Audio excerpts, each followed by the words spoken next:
The new generator the Springfield Power Company is building to increase its existing capacity is the only coal-fired unit presently under construction in Illinois. Environmentalists who've blocked coal-fired plants elsewhere, largely because of global warming issues, sing the praises of this fossil fuel-fired project.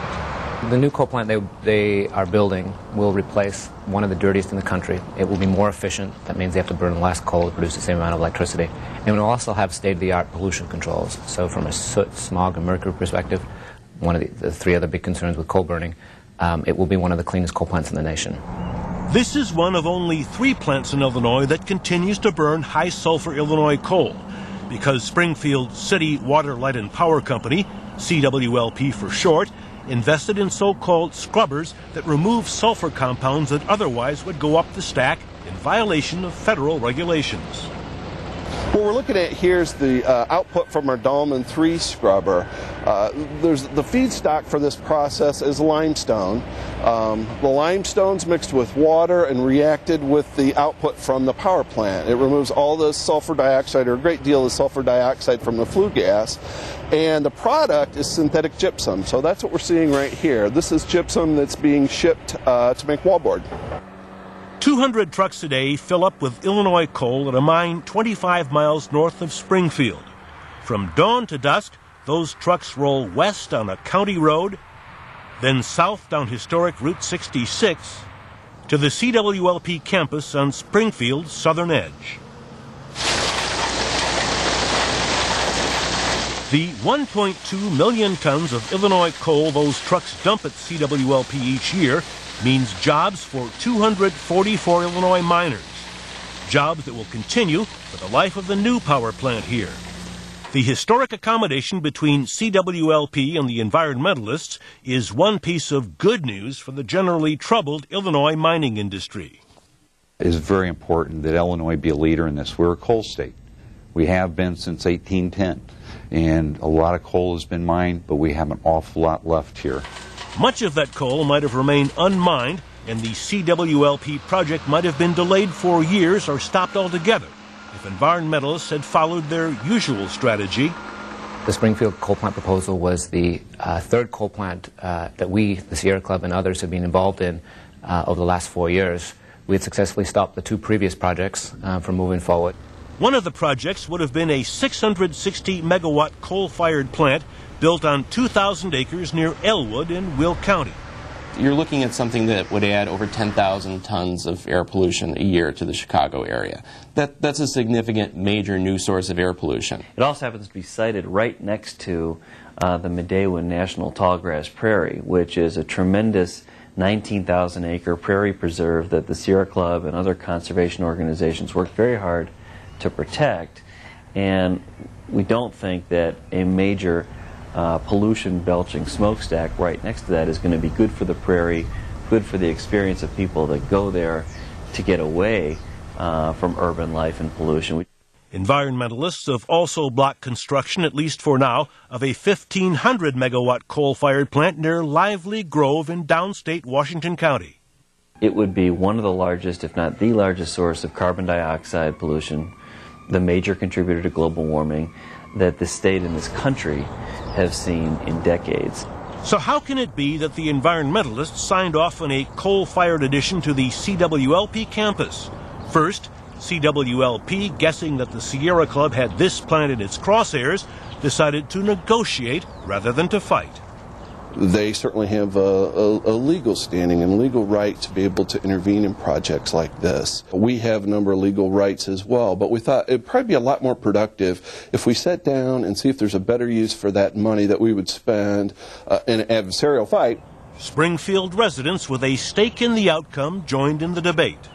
I have 2 sons, and I'm concerned for the future of not only my sons, but the planet. And for much of 2006, the expansion of CWLP's coal-fired fleet was the subject of negotiations. We sat down very far apart when we started out. It was a lengthy and fairly painful process. Oh, it was very painful. It was excruciating, I would call it, at times. It took about 7 months to get the entire process done. There were 2 major bumps in the road. Bump number one stemmed from the fact that CWLP is owned by the city of Springfield. And at City Hall, the city fathers had to sign off on any deal with the Sierra Club. That then resulted in a series of rather lengthy and torturous hearings before the city council before it was finally approved there. The second bump on the road came when a developer unsuccessfully tried to halt the deal. Developers' interests had nothing to do with energy or electricity. It was a long-standing beef the developer had with the city over a zoning issue, but he took this as an opportunity to try to derail the settlement between the city and the Sierra Club. CWLP's commitment to purchase 120 megawatts of wind-generated electricity is what made the deal both possible and unique. By offsetting the inescapable carbon dioxide emissions of a coal-fired power plant with a form of power generation that's greenhouse gas-free.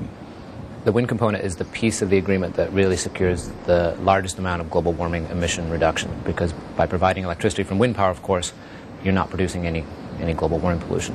The city agreed to meet 20% of their electricity needs from wind power.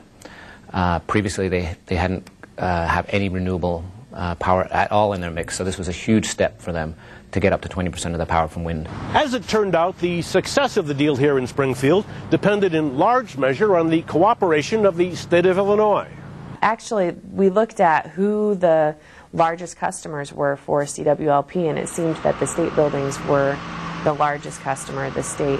And so we actually talked to the governor's office about having their energy come from wind power in order to help CWLP reach their commitment of 120 megawatts. The upshot of that deal became that the state is committing to purchase all of their power for the state offices down in Springfield, which obviously are substantial, to do that from wind. So in that way, I think it helped make the CWLP deal work with the Sierra Club. Absent the state of Illinois' participation, would this deal have gone forward? I think that it would have been much more difficult. I think that CWLP was not sure how they were going to cover the cost of 120 megawatts of power. I think that the state of Illinois getting involved with this was very forward thinking on their part. I think it demonstrates a commitment to lead by example, and I think it helped us get to the agreement much faster than we would have otherwise. In recent weeks, the city of Springfield signed deals to purchase 20 megawatts of wind-generated electricity from facilities presently operating in Iowa. CWLP anticipates purchasing the remaining 100 megawatts from other wind farms presently under development. It's all part of a deal that participants claim is the first of its kind and a model for others. Obviously, there's a large number of stakeholders involved in a project of this magnitude. But by sitting down and talking, we were able to come out with something that was a better position for our customers to be in the end, and something that was very good for the environment. The environment will benefit even more by the current boom in Illinois' wind power generation. 25 miles west of Bloomington in rural McLean County, what will become one of the nation's largest wind farms began generating its first electricity this spring. In early April, the Goldman Sachs Group sold this and other wind properties to a Portuguese firm for $2.15 billion, twice what it paid for the properties 2 years earlier. Environmentalists say that profits like that send a message. Well, what it tells you is that the wind power business is big business. And the businesses that are getting into it are serious, major businesses that are in it to make money and are making money at it. This is no longer the old couple of guys in the back of the garage building wind turbines and saying, let's do something green. We want to see more investment in wind power. If we want to get out of the position of having to over-rely on coal plants that pollute the environment and help cause global warming problems, we need to have positive, clean energy solutions that help to avoid the global warming pollution and therefore make our environment better. And down the road in Springfield, those who had a hand in making the deal with CWLP take some pride in being ahead of the curve. We always think of either coast being the place where the most progressive things happen, and to know that in Springfield, Illinois, where not too many progressive things ordinarily happen, we were getting an agreement that was going to benefit everybody, not just Springfield. For Chicago